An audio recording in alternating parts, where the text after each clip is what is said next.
Shalom people, this is Brother Laos coming at you with another video. And remember in first Exodus that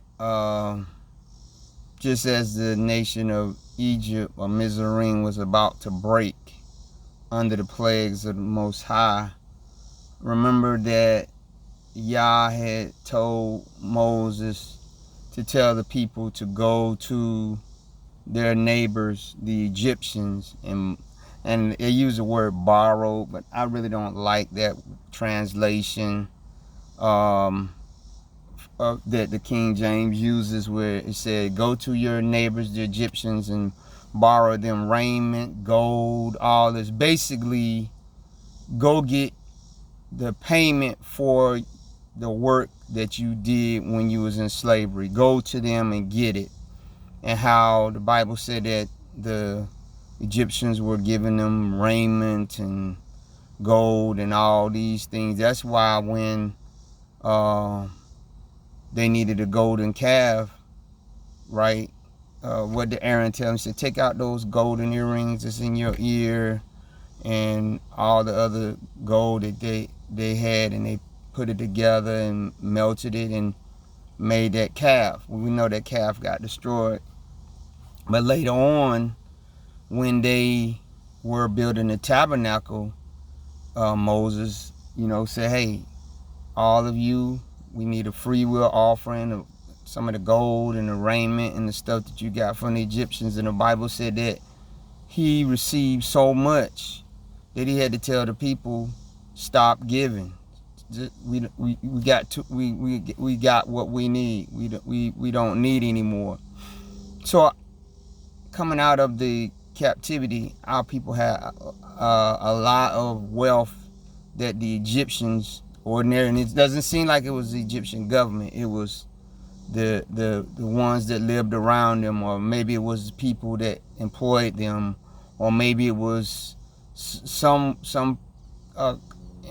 person in Egypt that they had contact with. Because remember, they lived in Goshen. But anyway, my thinking on this is that while we're still here in the land, not just here in America, but anywhere where Yah scattered and dispersed our people to, right?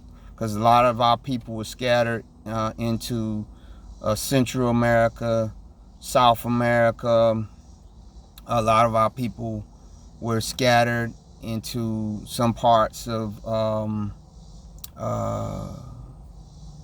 Southeast Asia, some places, not as much now, because my understanding is that some of them have got mixed in, but there is some people in Sri Lanka and different places like that, Bangladesh, which, by the way, the native people that are there are just as dark or darker than, but those of our people that are there are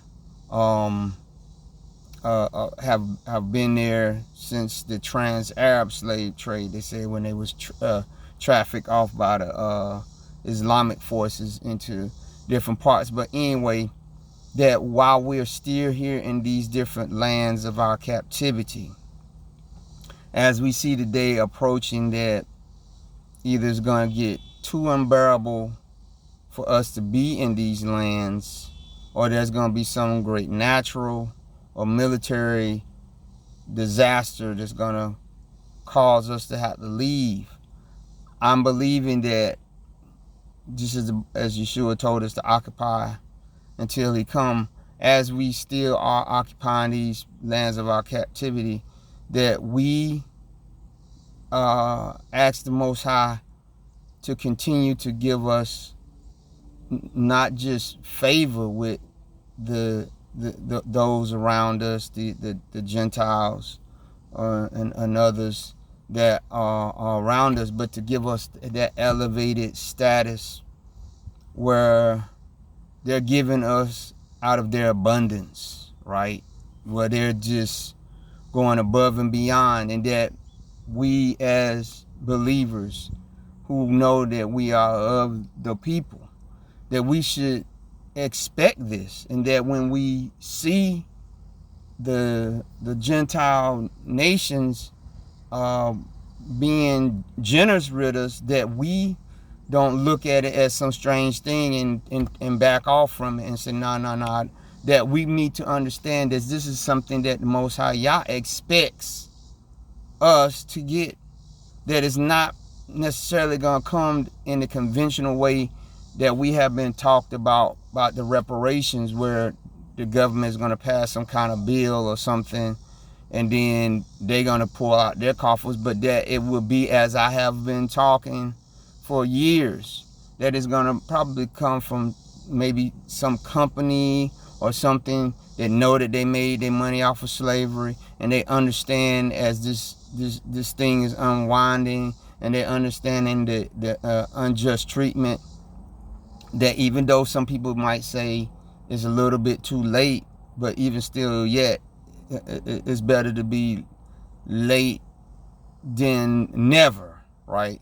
So that we're gonna see, like, for instance, the United States military, in particular, I'm talking about the Army in my case, because I was in the U.S. Army, know that since the military was brought into existence in this nation, and I'm not talking about other nations, because all you that are in other nations, you need to listen to what I'm saying.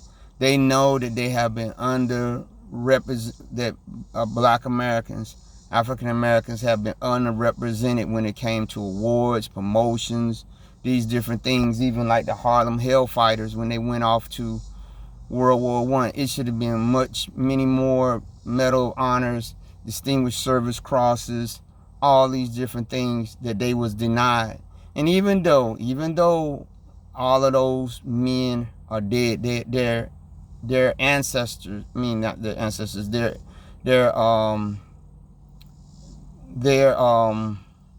what's the word I'm saying? Descendants are still alive.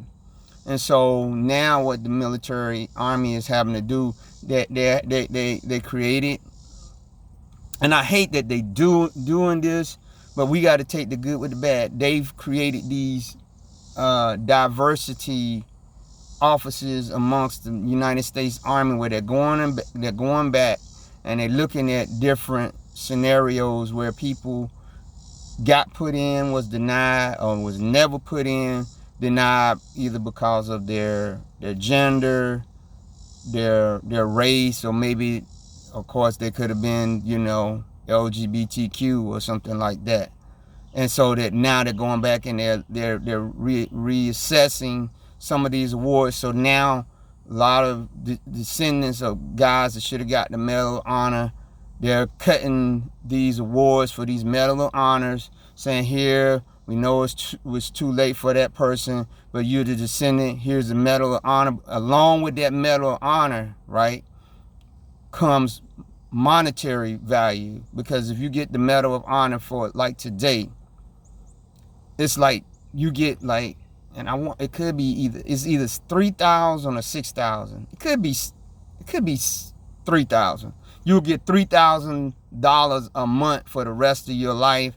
I don't know if your descendants can get it after you die. I got to check that. But think about this. To that, at least to the time that they awarded the medal, that they would have to say to that descendant, we should have gave let's just say Harlem Hellfighters. We should have gave, because it's a guy named Johnson. I think his last name was Johnson, because I know he's from the same hometown I'm from here in North Carolina. But anyway, he was a soldier, black soldier, that was one of the Harlem Hellfighters, but they assigned him to these different French units. And so when he went in to fight against these Germans, when the Germans was coming across, as they say, across the wire, they got through the wire and they broke through, and him and his buddy were fighting them until they ran out of bullets. Now, I'm not sure, either his buddy got killed or he got wounded and he had to leave, but he was left in that position by himself. He ran out of bullets, pulled out his bayonet, his knife, and he killed 100 Germans with his knife. He got all these wounds and all this kind of stuff that he suffered with. He got awards from France, which means nothing here in the United States. But when he got back, they wouldn't even let the Harlem Hellfighters march in the parade with the other World War II doughboys, as they was called. And plus, they said, we can't find no record of all this stuff that you did. So they said he suffered with all those wounds. He couldn't apply for any, well, they didn't have what they have today with the Veterans Administration. They didn't have that, but they did have something, but because they misplaced his records and stuff, they didn't award him. He never got any recognition or anything. They said that because of his wounds and all the combat he had seen, he was a real bad alcoholic. He lost his family. He had been married and had children. He lost all of that, right? He died basically broke. I think he was a elevator operator or something like that. I forgot. It was crazy. He didn't get no recognition. So let's just say from the time that he should have got the award in 19, let's just say whenever the conflict was over, until when he died, right? Might have been, I think he might have died, like they said, in the 1950s or something like that. That, look, we owe your family, the descendants of him, that $3,000 from the time that he should have got it until he died, which probably several $100,000 whenever he died. So this, that we are going to start seeing. That's why the Bible said that which is hid shall be revealed. Why? It's going to be revealed so that it's not going to be no question that is there, and that they're going to have to give to us, not just now, but going back to when they should have given it to us in the first place.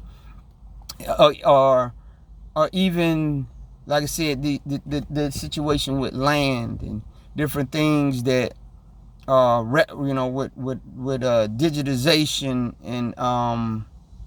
and AI, where they got AI that now go through these tremendous volumes of data, old data. I'm talking about data that was so voluminous that it might have took an army of people to do it. But this AI stuff can go through this and find information, and they can find out information on different things like censuses and things like that, and be able to say, okay, this is showing that you lived at this property, maybe, and that your family had this property, but we're seeing here in the next year your name was there, not there, somebody else's name was on the land, because maybe what had happened, there was some kind of riot and your family got chased out of town. So you was chased out of town with the clothes on your back. You wasn't able to get any important papers. You wasn't able to get your money out of the bank. None of that stuff. All that stuff was owed to you. But when your family got to the next town, they said, let's not talk about it no more. We lost everything. Those white people chased us out. But now that with AI, they can go through records, and if they can reconstruct and say, oh, you know what? This land should have been yours, and by fair value, this is what it's worth. Either we're going to see about getting the land back to you, or we're going to give you the fair market value of what you should have had. Just had that case in California that their family had bought that beachfront property where blacks could go in California to the beach, and how the city and somebody else came in and took it. But now the descendants of those people, that it's sitting on prime real estate in that city in California, right? I think they said the lifeguard training school is there and everything, but the land has been given back to the descendants of that couple that bought it. Now, of course, what's going to happen is they're going to have to give them, and I would hope the family would move to do this. Give me all the money that I lost, plus the land is mine. We got this property on it. Obviously, we're not going to destroy the lifeguard training school, but we're going to lease the land to you. And we're going to lease it, and you got to pay us. Don't you understand that in the state of Nevada, especially in Reno and Las Vegas, when the Mormon, now understand, we know that the Indians, that was their land. That's beside the point. They killed the Indians. They chased the Indians out. the white settlers that came later on, mostly who in that area were Mormons, right? Utah, Nevada, and some other states. But anyway, that's been their land for a long time, because a lot of the land that they had was barren, land that nobody wanted, right? So what happened when the Chicago mob wanted to build a legit gambling town that was legit, right? When they decided they didn't want to go to California, they wanted it to be close to California, but not quite in California. They wanted to be a somewhat distance away from the Midwest or whatever. They went to the Mormons and said, hey, look, we want to build Las Vegas. We want to build Reno. The Mormons said, no problem. We ain't going to sell you the land. We'll lease you the land, meaning you can build everything on it, but you got to pay us rent. And that's the agreement to today. All those big casinos, all those multi-billion-dollar enterprises out there in Las Vegas, they are paying rent to be on that land. They are leasing it from the Mormons. Do you understand? This is why the Mormons have all this free literature and all this other kind of stuff, because they're business people, right? In their mind, Mitt Romney, billionaire. Yeah. Norman Vincent Peale, all of them people.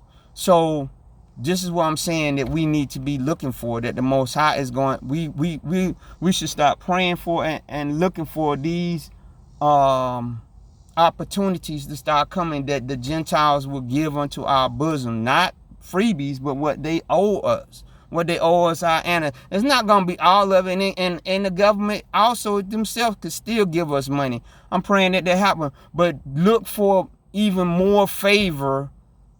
If you got favor amongst the Gentiles, look for even more favors on your job, because all of us is not going to start a business while we're here. That's not a shot against you, that you don't have your own business. But if you are working a job, look for more favor. And if you're at a job that you really don't want to be at and you want to get a more favorable job, look for favor in hiring. Not just because of affirmative action, because we've always had affirmative action, right?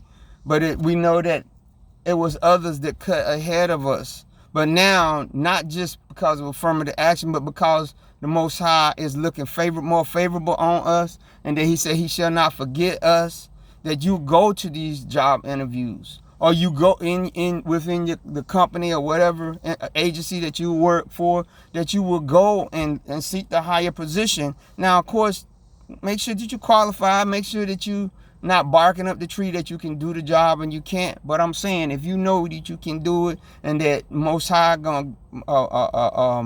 is gonna be with you, go and seek that other position, right? And also, when you're going for that loan, when you're going for that house, when you going into the store and you see different things that you like, that you look for that favor, because you are who you are. Because we have been passed over for too many times. We have had too much millions of acres of land that have been taken us. We have too many millions of acres of farmland that was taken from us, right? Or even with these black farmers, that what they have been denying them for years, right, to help them or whatever. But that we should stop proclaiming this stuff and look for this. Okay, even in my case right now, I got a situation with the Army where it's different awards and different things that I know that I should have got, right? And I'll make this story real short. I have been dealing with this one situation with the Army for years where I was denied something, right? But it wasn't just me; it was a whole lot of people. But once I got out, I kept going forward with my fight to get what was mine. But what happened was, right, is I kind of had given up on it, even though I had been praying in the Most High that I was seeking this, and I had kind of given up on it. I had put the paperwork away, and I was like, I'm gonna have to put this fight on hold for a little while. Well, I got a call the other day from this Army agency in Fort Knox, Kentucky, that handles the situation that I'm dealing with.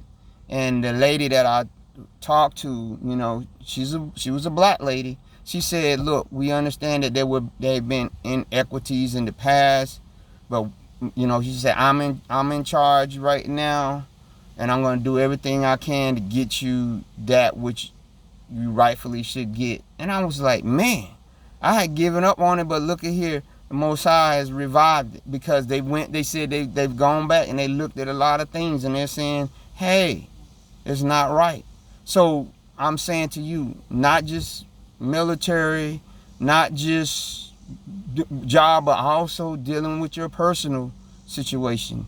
Maybe you know, for years as a man, you might have been paying child support for some child that wasn't yours, and it seems like the court don't want to help you, right? And it's not that you might not love the child, because, you know, even when you might have been thinking that child was yours, you know, you was like, hey, even if they was, I would love them still. But that is not right if you did that and that person that had you paying knew different. That if you've been going to the courts for years to get your money back, just believe the Most High Yah to do it. Now, some might say, you know what, I'm not even going to fight that fight, because I don't want that child, even though they know that I know that I wasn't theirs, to think I was about the money. It's not so much about the money. It's that you could get that money and you could maybe further help that child, because a lot of people understand that a lot of times when some guys pay child support, that some of the times the mother might have not even used that child support toward the child. But it can be in all kinds of different situations that we need to look for the favor of the Most High Yah in our life, as we getting into this place where those that are his, those that are blood-born, that know that they are of the blood-born people, right? Of those that are of the blood, that he had certain rights and privileges that he said to us belong, right? That were taken from us after we were blinded, and the Gentiles had access to it, and the Gentiles, knowing that we was the people, should have been given us access to it, but they was like, nah, you don't have access to this. But that now that the light is shining on, that some of them know, and they don't want the hand of the Most High being against them. They're saying, hey man, we found this is rightfully yours, that we, you know, let them get their blessing, because he said, I will bless those that bless you, right? So that when they're trying to bless us, hey, let's take the blessing, right? Let's seek the blessing. Let's petition the Most High and say, Father, Yah, I know that your favor is shining upon your people, those that are definitely bloodborn, but especially those that are covered in the blood, right? And so, Father, Yah, I'm asking you, right? Let that blessing, that thing, not something evil like the lottery, saying, well, you know, I've been playing the lottery for 20 years, Most High, help me get the winning number. Nah, I'm not talking about nothing like that. Nah, don't do that. Because if you get that, that's not a blessing for the Most High. That's Hasatan. We ain't talking about that. We ain't talking about rolling dice and, you know, playing spades, helping you win card games and all this kind of nonsense. I'm talking about maybe your child trying to get a scholarship, right? That they say they can't get, or things like that. We should seek that and expect, not just seek. We should expect that favor in the time that we're living, right? I'm expecting, because, and I'm getting ready to end this video, a lot of people, including myself, didn't know that when Donald Trump signed the H.R. 40 law into existence, that from the year 2019 until I forgot what time it was, that actually that bill was to release resources to us as black people in America. And what was supposed to happen was people were supposed to come to us and say, look, this recognizes that for 400 years, y'all people have been enslaved, but y'all contributed a lot to this nation. That what we could have done as individuals, as family, or as a group, we could have said, federal government, look, we got a person that wrote a grant. We want to study about how we got here. We want to study about our tribe that we're from in Africa. We need money from this HR Bill 40 to be able to get plane tickets, hotel accommodations. We need to get instructors and people, and we want to trace from where our ancestors came in on the slave trade and go all the way back to the origin. And this it was money that was set aside that could have done that. But when that pandemic stuff came in and everybody was locked down, of course, it was no access to that. And about time enough black people realized what could have been done, that a lot of that money that our people spent on going back to Ghana and a year of return, that the federal government could have footed some of that. It was too late. The timeline for it had ran out. So they owed us that. And that could be another reason why they don't want to revive HR 40. Because with that alone, even if they don't come up with the thing of the saying we're going to pay back, they're within every bill, they have different stuff stuffed in there. Because a lot of times they'll stuff different things in there.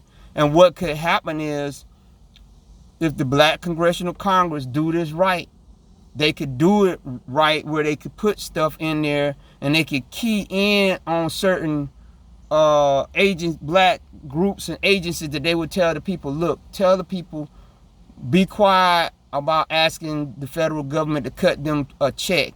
We're going to put provisions in here where they're going to go and they're going to petition the government for this, that, and another. And when they petition the government from the HR 40 bill that we're going to craft, we're going to put different things in it where the government has to release funds, maybe not specifically coming for this, but it could be something that where we're going to get the money anyway. That just say, again, I want to not only let's just say within the United States, I want to find out, does my family have any money, any land or any money that was owed to them by, so I want to commission a study, and I want to be given travel funds so I can travel to all these different places where my ancestors was. I want to be able to give them money to either do the research or hire a researcher myself to find out if my family had money in these land in these different areas, and let the government pay for it. Pay for your room and board, your food, your transportation, not just for you, but for anybody that you pull in on it, and pay for the grant writer who would be black to write it. Just different stuff like that, right? The Bible said, don't let your right hand know what your left hand is doing, or vice versa. This can be done. And I believe that's what we as black people, as Hebrew people, not just here in America, but all throughout the diaspora, should be looking for opportunities like that. People in the Caribbean, people in Africa, that you want to find out, right, who your people is. If you know you got people in America, make it possible where the Congressional Black Caucus could let those Africans that know that they got people here in America say, hey, we want to petition the United States government. We got relatives there that we want to trace back to. We want the federal government of America, in cooperation with our America, give us visas, give us all that stuff to come back and reconnect with our lost loved ones. If you want to recognize our contribution to y'all was that our people got either stole or we might have sold them in there. That's okay. I don't have no problem with that. But we want to reconnect. We want to reconnect. We want to reconnect. How do you think a lot of these Ashkenazim, right? That's how they do a lot of things. They get bills and stuff hid in bills for them. They get stuff hid in bills like for Jewish American veterans and different things like that. They got bills and stuff in there for them, but it's not always publicized. some of the stuff, like I said, we just need to be quiet about it. The Congressional Black Caucus could do it. Let's pray that the Most High does these. This is just some ideas that the Most High just put into my mind that I believe that we need to start understanding. Because like I said, it might not come straight up from the federal government. It could come from a lot of different places. Or we could get together enough people that are descendants of a particular family that own company and properties, that we could get together and petition that family, say, look, part of your DNA is in me. It wasn't put there willingly. Your great grandfather raped somebody coming out of the Congo, like my great grandmother. I seen where she came into Charleston. I seen the papers, the bill of sale, all that, and how the man bought her for supposedly for his daughter, but within a year she was pregnant with his child. She came from Congo. She came from Congo, went to Brazil, and then from Brazil she went to Charleston, right? So that I could, they can make it where I could do petition them to be able to trace all that back, to be able to go to Brazil, to go to Congo, trace all of it down at government expense. We got to start using our head. I'm talking about myself too, and not get so emotional, right? Because the Bible said he wants to appeal to our mind and our heart. Now we know when you talking about the thoughts, sometimes people get confused, and I used to get confused too when they talk about the mind and the heart. We know that emotions and thoughts are actually in this place of your heart, right? Because they know that the heart has its own memory cells, right? And so it is the seat of your emotions, where you love, all this different stuff. It generates out of this in the mind. Whether you believe the actual brain is where the knowledge and everything is received or whatever, but that just say in your head. We got to start you not being so much emotional thinkers, but rational, knowledge based, and not totally. We need to have the emotion there, but a lot of things we need to start using our noggin. Because we are bright people. We are smart people. Remember, when our youth were taken into captivity in Babylon, it said that Nebuchadnezzar sought out some Hebrew youth that were good in science and all these different things. So our people have been dealing with science and stuff. That's why I try to tell people when they're talking about anti-science, our people are not anti-science. You go to Huntsville, Alabama today, and you will find that a lot of those people that work there at NASA are our people. I know I was stationed in Huntsville, Alabama in the Army, and NASA has over 10,000 something employees or more there at NASA, and most of them are black, and they're very smart, and they're very wealthy. Why do you think they created that show, The Real Housewives of Huntsville, Alabama? Who would have said Huntsville, Alabama? No, they got money there, right? And a lot of our people that are in religion and all that stuff is in the money there too, because I'm telling you, our people are smart, right? And so let's start doing this. Let's think about what Ice Cube did, right? When he did the contract with America. I'm not necessarily saying that's the end all be all, but he was using his noggin. He said, I don't necessarily know everything. Let me go get these black lawyers, accountants, and people to put this thing together, and that's presented to whoever. We gotta start using it. When this election and stuff comes up in November, use our noggin.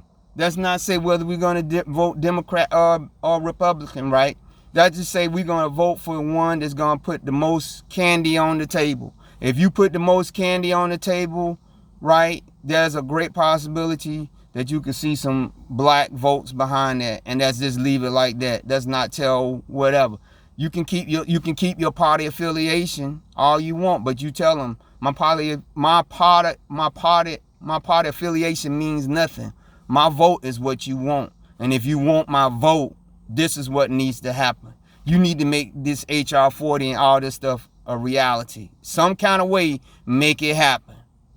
right? That's just start praying this from now until you can make all this stuff with the Ukrainians happen. You can make all this stuff with the African and Asian nations, where you trying to win them back from China and Russia, where you're making $200 billion available to them to build them roads and different things, and you looking down at rural Mississippi and Alabama and some other places where it's still people that don't have decent internet, don't have decent housing. You got so many of our people that's out on the street. You got different programs that they was part in that they cutting back on. Say, look, we don't necessarily say we want you to even keep funding these new programs. We want to necessarily say that you need to cut some other kind of program that's specifically for us, that only our hands can touch, and also is going to have a component in it that's going to make our quality of life, our quality of thinking, our quality of eating better. Because I don't believe that just giving our people a blank check of 100, 300,000, or even $1 million